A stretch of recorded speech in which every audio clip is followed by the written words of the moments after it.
Good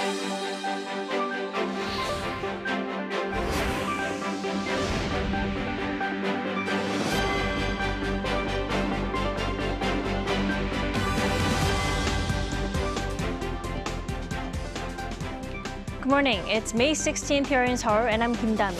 We begin with these stories making the headlines at this hour, starting with the 2022 report on international religious freedom.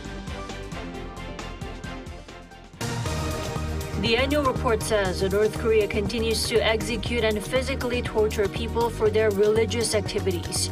It says the regime's denial of religious freedom remains absolute. During a cabinet meeting in the coming hour, President Yoon is expected to veto the controversial Nursing Act, which seeks to give professional nurses more independence in their duties. And Ukrainian leader Volodymyr Zelenskyy made a surprise visit to UK again, where the Prime Minister Rishi Sunak promised more attack drones and missiles to Ukraine. The U.S. Department of State on Tuesday released its annual report on the status of religious freedom in every country. Now, the report raised concerns about the denial of the right to freedom of thought and religion in North Korea. Our Lee Si-hoo starts us off. The right to freedom of thought, conscience, and religion continues to be denied in North Korea, with no alternative belief systems tolerated by the authorities, read the U.S. Department of State's annual report to Congress on international religious freedom. The 2022 report on international religious freedom, which describes the status of religious freedom in every country, released Monday, showed special concern for the violation of the right to freedom of thought in North Korea. It highlighted that the situation had not fundamentally changed since the publication of the 2014 UN Commission of Inquiry report on human rights in the DPRK, which found that authorities almost completely denied the rights to freedom of thought, conscience, and religion. It also said that the authorities in many instances committed human rights violations that constituted crimes against humanity. The regime reportedly continued to execute, torture, arrest, and physically abuse individuals for religious activities. It also notes that COVID-19 restrictions on travel to and from the country further reduced information about conditions, making details on cases of abuse and estimates involving religious groups difficult to verify. However, data was provided by the NGOs Korea Future, Open Doors USA, and the Database Center for North Korean Human Rights to show the severity of persecution of religious groups. As for China, the report cited religious groups, NGOs, and international media reports that pointed out that the government is continuing to assert control over religious groups and restrict activities it perceives as threatening to the state or CCP interests. The U.S. Department of State submits the reports in accordance with the International Religious Freedom Act of 1998. North Korea and China are on the Department of State's list of countries of particular concern. Lee Si-hoo, Arirang News. President Yoon today is expected to veto the controversial Nursing Act that seeks to give professional nurses more independence in their duties. The act, spearheaded by the opposition bloc, is set to be submitted to a cabinet meeting later this morning, where President Yoon is largely expected to exercise his veto power. This comes after the ruling People Power Party and the government over the weekend decided to request that President Yoon veto the act, citing potential chaos stemming from the conflict of interest between doctors, nurses, and nursing assistants. It will be the second time for Yoon to send the bill back to Parliament, with the first being a bill on the government purchasing access rights. Starting today, electricity and gas rates here in the country are up by more than 5%. The hike comes to help state-run utility companies narrow their losses. Our Han Sung reports. Starting Tuesday, South Korea's electricity rates will go up by 8 won, or about 1 cent, per kilowatt hour. It's estimated to cost a 4-member household around 3,000 won, or $2.20, more on average per month. Gas bills for cooking and heating will rise as well, by 1.041 per megajoule. That will cost a 4-member household about 4,400 won, or $3.30 more each month. both rates are increasing by 5.3% from current levels. The Ministry of Trade, Industry and Energy, which had discussions with the ruling People Power Party earlier on Monday morning, said that the hike was inevitable. An extra hike is unavoidable if we are to procure a sustainable supply of energy and normalize management at the Korea Electric Power Corporation and the Korea Gas Corporation. The hikes for the April to June period come amid high global energy costs and mounting losses for the state utility companies. In the first quarter of 2023, the government had increased the electricity rates by 13.11 per kilowatt hour, but had frozen gas prices to keep heating bills down during the winter. Meanwhile, to ease the burden of higher bills on energy-vulnerable households, the government and the People Power Party have agreed to implement a set of support measures. Those include exemptions from the rate hikes for a year for socially vulnerable households falling within the low-income bracket, as well as an expansion of energy vouchers and an expansion of the so-called energy cashback policy that gives rate discounts to households that save electricity. 한성우, Arirang News. On Monday morning, a magnitude 4.5 earthquake struck the east coast of South Korea, the largest quake reported this year. Now, experts are concerned over a possible larger earthquake in the future, as the region has been reporting several smaller magnitude quakes. Our Lee Seung-ja has more. The magnitude 4.5 earthquake reported in the East Sea on Monday morning was the largest quake reported in South Korea this year. It's also the largest of the 16 total seismic activities reported in the region in 2023. Monday's earthquake was felt in most parts of Gangneung province and even in some parts of Gyeongsangbuk-do, Gyeonggi-do, and Chungcheongbuk-do provinces. And due to the frequent seismic activity reported in the area, the earthquake warning level rose from attention to caution. As of April, 13 earthquakes of magnitude 2 or higher have occurred in the area, within 5 kilometers of the epicenter of Monday's quake. Those include a 3.5 magnitude earthquake on April 25th and one of 3.1 magnitude this past Sunday. Also, a 4.2 magnitude earthquake in 1996 and a 4.3 magnitude earthquake occurred in 2019 in the area close to the epicenter of this recent earthquake. While experts say they can't pinpoint the exact fault zone yet, given that a series of earthquakes have occurred in the same region, the possibility of a larger earthquake cannot be ruled out. They're also trying to figure out the fault zone based on the range of earthquakes being reported in nearby areas. Experts are also concerned that more earthquakes are taking place in a shorter period of time. They added that while more analysis is needed, earthquakes with magnitude 4 or higher may be all originating from the same fault zone. With experts continuously monitoring the affected areas, and despite there being no damage reported on Monday, they say preparations for a larger earthquake are important, as the possibility of a 5.0 magnitude earthquake or higher remains. Lee Seung-ja, Arirang News.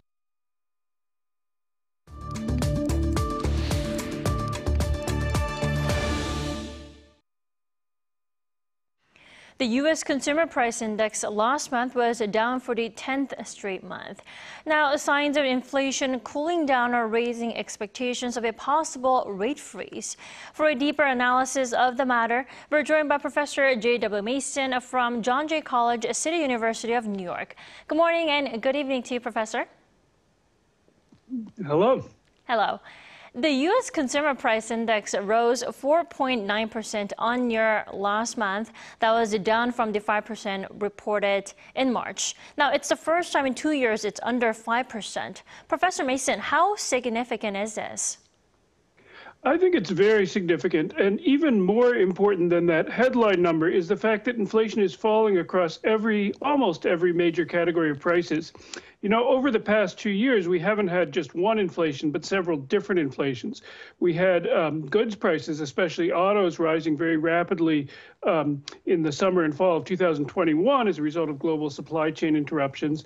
Then we had energy and food prices rising following the start of the war in Ukraine. And then most recently, we've had a rise in service prices, especially rents and housing prices. And now we're really seeing prices stabilizing or even falling in essentially all of those categories. So at the same time, we're also seeing businesses say they expect lower inflation looking forward, and wages are coming down. So it's very hard at this point to argue that there's some core or underlying inflation out there that's going to pull prices higher. It seems much more likely that if nothing major changes, we will continue to see inflation come down over the next few months. That's right. But the problem is the inflation rate is still far above the Fed's target within the 2% range. But it's slowly, but like you said, surely being tamed. But do you expect the Fed to freeze the rate finally next month? If yes, why? I think it's a difficult situation. You know, when inflation was close to 10%, there was almost no one who would argue that this is okay, that this is not a serious problem. But when it gets down to the 3 or 4% range, even though it's above the official target, it's not. You're not going to find the same consensus that this is critical to keep bringing it down. Remember, not too many years ago, there was a serious debate about whether the Fed should adopt a higher inflation target. And at the same time, it's clear that rapid rate increases are putting a lot of stress on the banking system. So I think that unless something big changes, it's going to be very hard for the Fed to justify a lot of additional hikes. Right. Then that leads to our next question. What are the conditions needed for the central bank to actually end the rate hike cycle then? Well, you know, historically, the Fed and also other central banks like the ECB have tended to overdo it. They've tended to keep raising rates too long and set off a recession. And the problem is that given the long lag between when the central bank acts and when the full effects are felt on the economy, you don't necessarily know when you reach that point until it's too late. So I think from my point of view, rather than saying when do we definitely stop, you err on the side of caution. You pause, you wait, and you see. A lot of us have gotten inflation wrong in the past, but I think there's a case now for waiting and seeing if perhaps they've already done enough. Right. And the U.S. inflation rate has been a great interest of South Korea as well. The Bank of Korea held its key interest rate steady for the second straight month last month. Now, if the U.S. Fed does go ahead with the rate freeze next month, let's say, then how will Bank of Korea react to this? What do you think? Well, the reality is that in many ways today, the Federal Reserve is the central bank, not just of the United States, but the entire world. It's very hard for other central banks to deviate too much from what the Fed is doing. So I think if the Fed does freeze its rate hikes or even moves towards rate cuts, that certainly creates more space for the Bank of Korea and other central banks to cut rates as well. And I think there probably will be a case for doing that. I think if they don't, there's a danger that the Korean exchange rate will appreciate, which could be bad news for Korean manufacturers. And I think also given slowing growth in Korea, there's a strong case that sort of in terms of the Korean economy, there would be an argument for lowering rates if the Fed sort of creates the space for them to do that. Right. Now, Professor Mason, you said it's going to take some time to tame the inflation. Now, maybe still far from that 2% target range. Then what do you think what target do you think the inflation will be reached next month then? Well, I think, again, there's been discussion in the past of a 3 or 4% target. I think eventually they may move towards that. I think at this point, I think a lot of people are going to be less focused on that headline rate than what's happening in particular categories of prices. Something that's really been driving inflation in the U.S. and elsewhere recently has been housing costs, rents. And we know that the official measures there really lag behind what's happening in the market. We've seen measures of market rents coming down a lot recently. So there's good reason to think that the measures that the Fed relies on are likely to follow that. And I think that's something that probably they're going to be paying a lot of attention to next month because that's a very large part of the overall price index and has been a very big contributor to inflation recently. Indeed. Professor Mason, thank you so much for joining us all the way from New York this morning. Thank you for having me.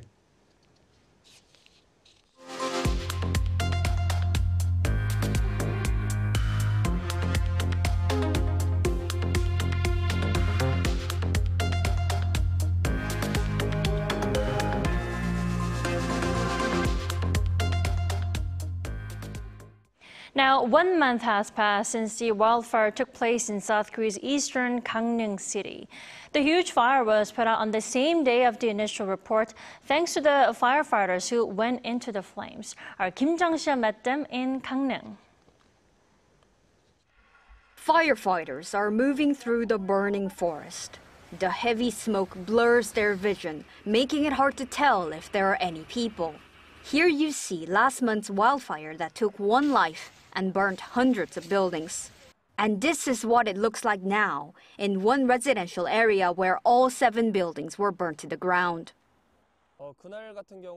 It was the strongest wind I've ever experienced in my life. The flames were leaping from here to there. So if you put them out in one place, they started to burn somewhere else.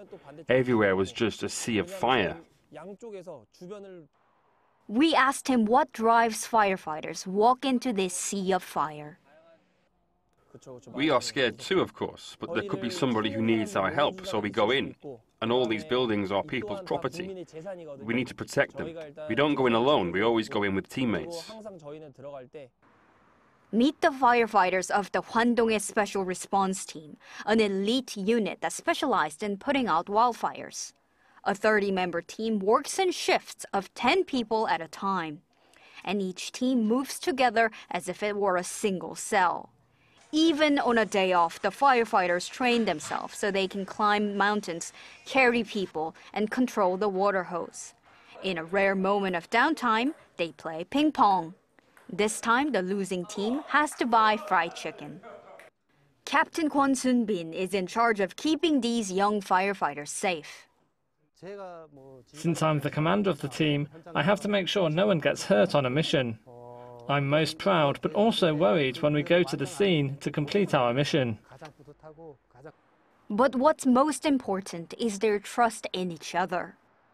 The firefighters here at Donghae Fire Station say they can go inside the fire because they trust their teammates. Spending 24 hours together on each shift, they say they watch each other's back at all times. These hidden heroes are on the watch even as we sleep. Kim Jung-sil, Arirang News, Gangneung. Cancer is a leading cause of death for many countries globally, but South Korea has a new weapon in the fight against this disease, heavy ion therapy. Our Song Yoo-jin has the story. Cancer has been the #1 cause of death in South Korea every year since 1983. Doctors and scientists continue to work hard to develop more effective treatments, such as heavy ion therapy. Severance Hospital in Seoul is the first in Korea to use a heavy ion therapy device. So what exactly is heavy ion therapy? It's a type of radiation treatment. Simply put, we accelerate carbon ions, a type of heavy ion, make them into beams, and project the beams on the cancer cells to get rid of them. Carbon ions are heavier than protons or electrons used in conventional radiation therapy. This means they are more powerful and destructive to cancer cells. That's why experts say heavy ion therapy is 2 to 3 times more effective. The therapy center is divided into 2 sections. First, the accelerator. The device changes carbon gas into ions and accelerates them to up to 70% the speed of light, creating energy beams. The beams are then sent through these pipes to the therapy rooms next door. So patients lie down inside this 9-meter-long gantry, and the device projects accelerated carbon ion beams at the cancer cells to destroy them.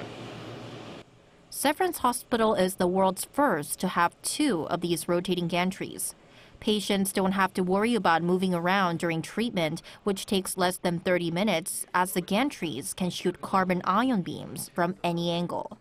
The center also has a device that projects the beams from above. The Heavy Ion Therapy Center opened in late April. Right now, the therapy is only available for prostate cancer patients, but the center plans to expand its treatment options soon. We are hoping to use the therapy on other types of cancer that are resistant to traditional treatments, like liver, bone, and melanoma. We believe heavy ion therapy could be a game changer. South Korea is now the 7th country in the world to possess a heavy ion therapy device. The battle against cancer is ongoing, but with this kind of cutting-edge technology, humanity is taking a step closer to victory. Song Yoo-jin, Arirang News.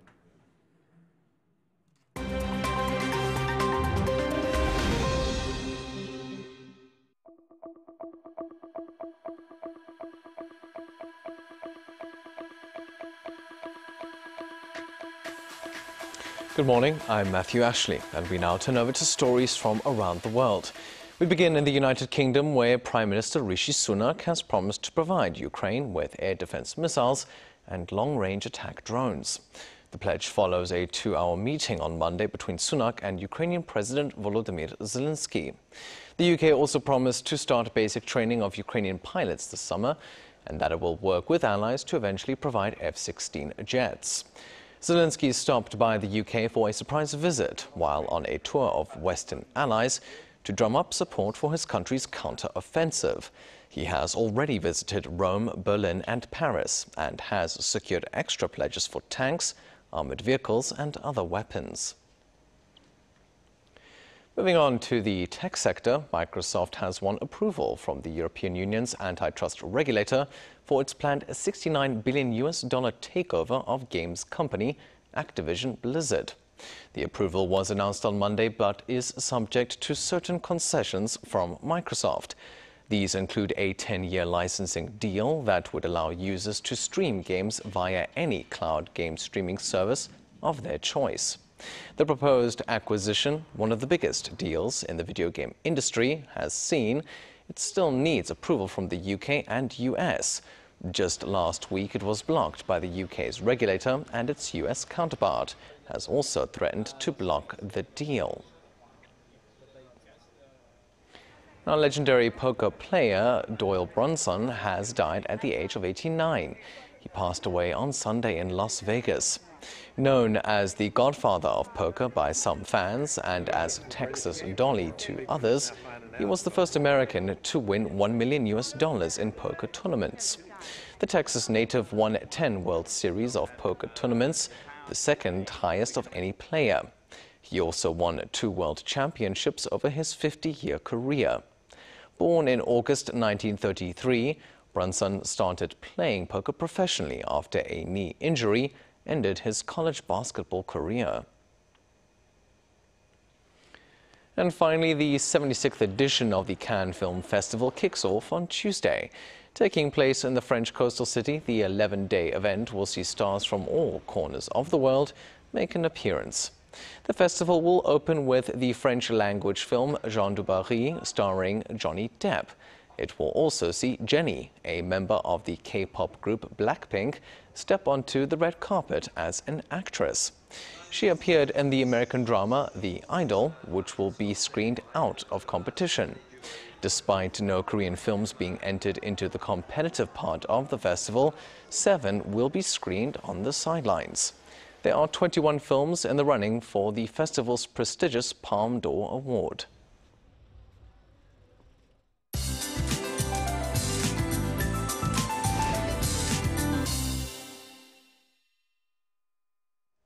Good morning. The heat is intensifying and we could have a taste of midsummer heat temperatures this afternoon.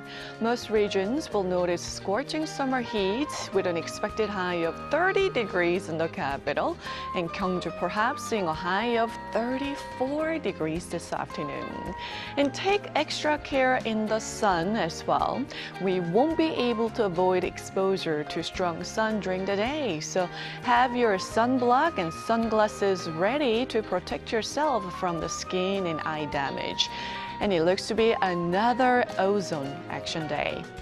Making matters worse, the capital region will have bad air quality all day. In Chungcheong, Namdo, and Gyeongsangdo provinces will see bad air during the first half of the day. Now, top ratings in most regions will be 2 to 4 degrees higher this afternoon in the 30s. Drink plenty of water and take it easy today. We'll have more days with above normal temperatures under a fair amount of sunshine, except on Thursday, and the south coast and Jeju will be seeing rain at the end of the week. Now that's Korea for you. Here's a look at the international weather conditions.